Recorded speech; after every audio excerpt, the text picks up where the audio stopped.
Welcome back to another episode of the Casey Campbell podcast. Casey Campbell with you, of course. Pleased to be joined by Rob Zimmerman, the head football coach at Dewitt. How's it going? Good, Casey. Doing well.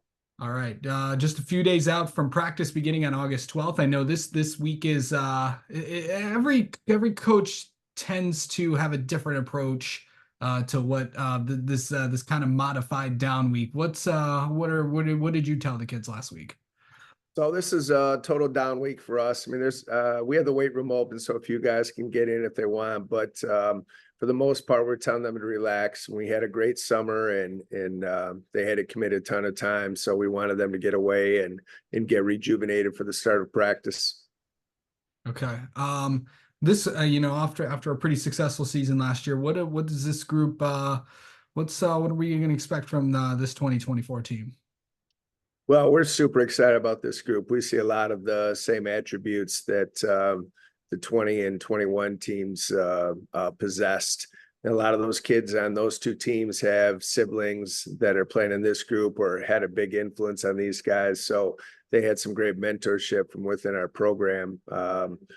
We do return a lot of kids, 17 starters back from last year's team, and we're still young, though. I believe we're going to start 16 or 17 underclassmen, but we had at one point last year, first playoff game, we had 7 sophomores start. So we're going to be young, but yet much more experienced, and we're incredibly excited. We've had a great off season with the weight room and played extremely well in 7-on-7. We've got some very good skilled kids, and we got some big guys up front with a lot of depth to go with it. So obviously, a lot of things go into a successful season. Got to stay healthy and no discipline issues, any of that type of stuff. But we're very, very excited.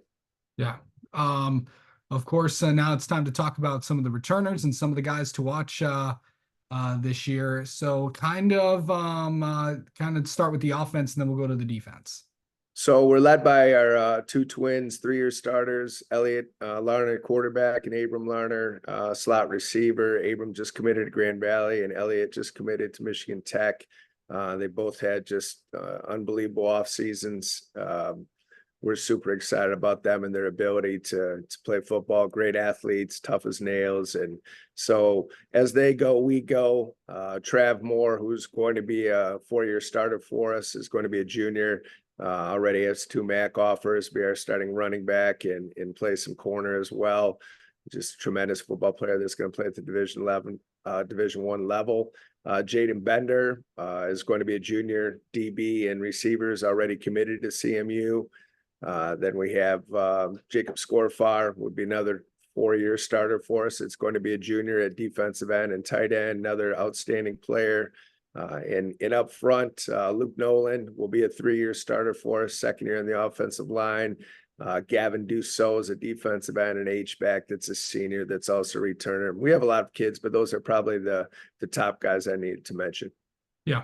Defensive wise, where are we at there? So Gavin Dussault is one of the starting defensive ends. Jacob Scorfar, our 2 interior guys.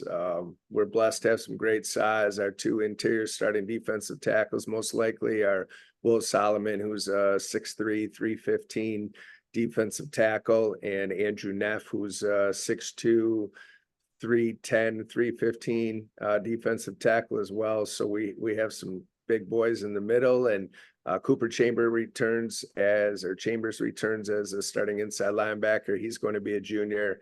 And then our skill guys, are led by Trav Moore and Abram Larner on the perimeter from a defensive standpoint. And then Jaden will play some as well. And got a couple of juniors that look to step in and play for us also that we're coming up off the JVs. So we expect to be much, much, much better on defense and continue with the type of offense that we've had and just be able to do a little bit more yet because of having so many kids back.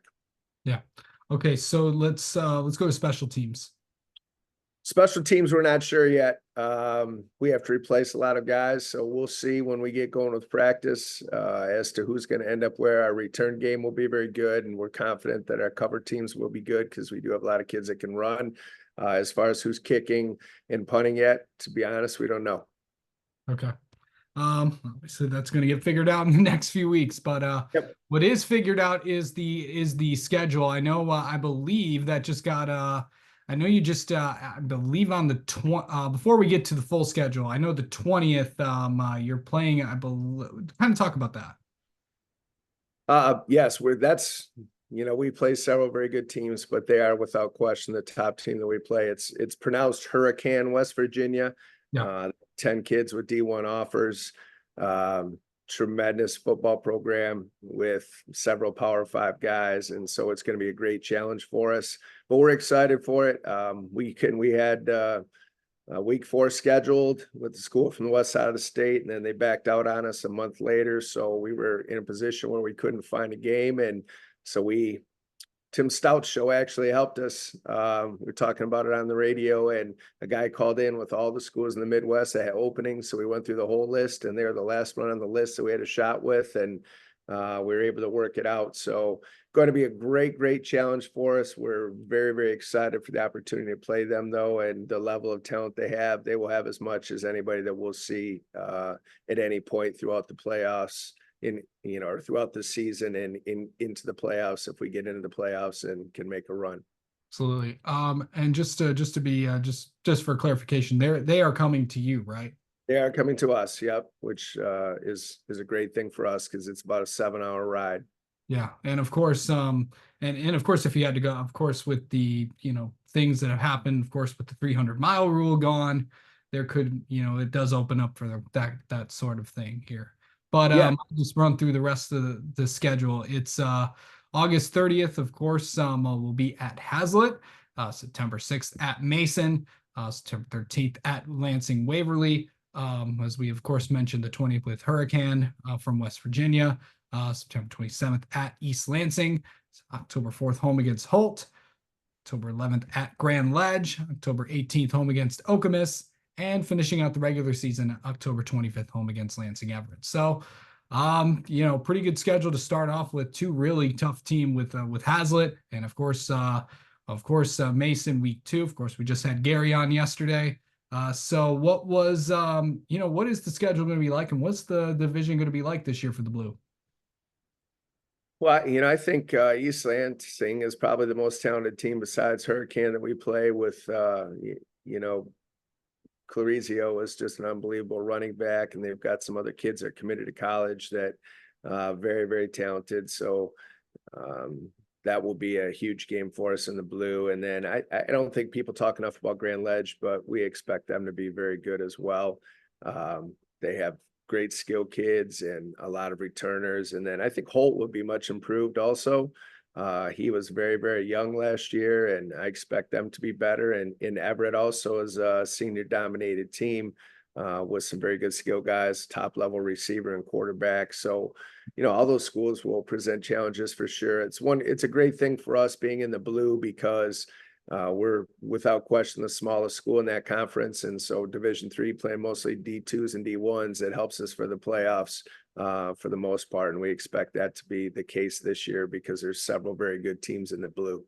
Absolutely. So I know you talked to earlier in the episode about your summer and all that, but let's kind of preview what the next few weeks when the 12th comes around.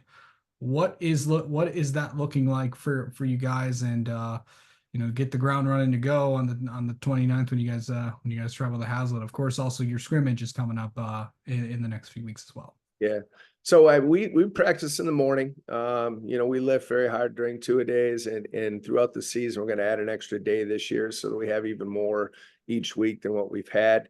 Our practices are not going to be as long this year. We feel like we're in very good shape as far as what we have installed and ready to go. So it won't be as long a day as the traditional, I guess, 2-a-days, and some places have, but our kids, with having the number of returners we have, understand where we're at. So we go in the mornings. We'll be done by 2 o'clock every day. And, we just want to get through camp, get better and stay healthy and get to our scrimmage. We are at our place for the first time in 20 some years for the scrimmage against Forest Hills Northern and just them. And it's not going to be a long scrimmage. And then obviously we get to get ready for Hazlitt. So we're just excited to get going. The kids are super excited to get going with practice. And, we just want to continue from where we're at right now.